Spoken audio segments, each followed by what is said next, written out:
Demək, Tovuz rayon icra hakimiyyəti başçısı Məmməd Məmmədov və Gədəbəy rayon icra hakimiyyəti səlahiyyətlərini icra edən Natiq Nağıyev.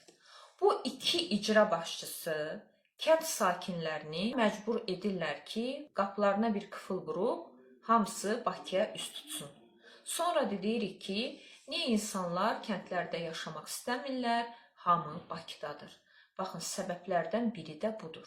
Bu hər iki rayonda, Tovuz və Gədəbəydə kənd sakinləri yaşaya bilmirlər. Yaşayırlar, dolana bilmirlər.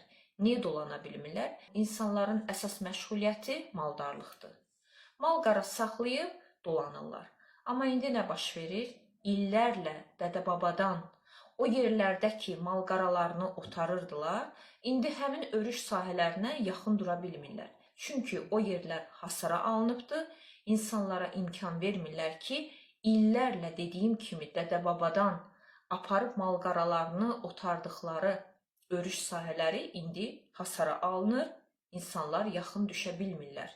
Və bəzi rəsmi qurumlar bir açıqlama verirlər ki, biz həmin əraziləri, o təbiəti, o meşələri qorumaq üçün hasara alırıq ki, mal-qaranı gətirib otarmasınlar. İnsanlar isə deyirlər ki, bu yalan məlumatdır. Həmin ərazilər, örüş sahələri fərdi şəxslərə satılıb. Ona görə də bu kimi çox mühüm bir məsələ Kənd Təsərrüfatı Nazirliyi tərəfindən mütləq araşdırılmalıdır. Məsələnin əsli astarı nədir? Həqiqətən əsas məqsəd meşələri, təbiəti qorumaqdır. Yoxsa bu sahələr vətəndaşların da iddia etdiyi kimi müxtəlif fərdi şəxslərə, sahibkarlara satılıbmı? Amma səbəb nə olursa olsun, bu problem aradan qaldırılmalıdır. Ey icra hakimiyyəti başçıları, Tovuz icra hakimiyyəti başçısı, Gədəbəydə icra hakimiyyəti başçısı səlahiyyətlərini əvəz edən şəxs ikinizə aid məsələdir.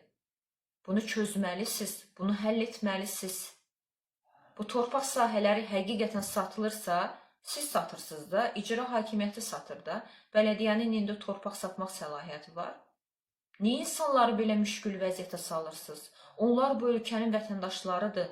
Necə yaşasınlar? Bir tərəfdən də hamı deyir ki, kəndlər boşalır. Siz boşaldırsınız da, elə bir şərait yaradırsınız ki, kəndli kəndində yaşaya bilmir, dolana bilmir. Məcburdur Bakıya gəlir. Nə etməlidir bəs? Acından ölməlidirmi? Çox qəribədir. Bu icra hakimiyyəti başçılarına sanki ərazidə baş verən hadisələrin heç bir dəxli yoxdur. Girirsən bu Tovuzun və Gədəbəyin icra hakimiyyətin rəsmi səhifəsinə, ancaq icra başçısı orada görüş keçirdi, burada iclas keçirdi. İclas keçirməyin kimə nə faydası var?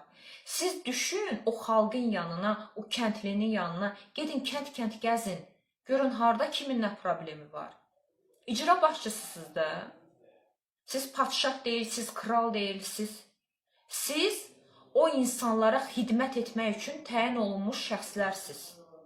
Sizin əsas funksiyanız, ey icra başçıları, əsas funksiyanız o sadə insanlara, ayağı palçıqlı insanlara xidmət etməkdir.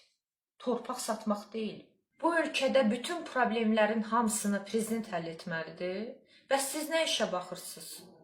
Görmürsünüz kəndlilərin problemini, görmürsünüz onların örüş sahələri yoxdur. Harada otarmalıdırlar? Sizin villalarınızda mı otarsınlar? Siz bizim prezidentimizə dəstək deyilsiniz, yüksüz, yük. Çünki hər icra başçısı öz ərazisinə aid problemlərin həlli ilə məşğul olsa, bu qədər şikayət olmaz, bu qədər narazılıq olmaz.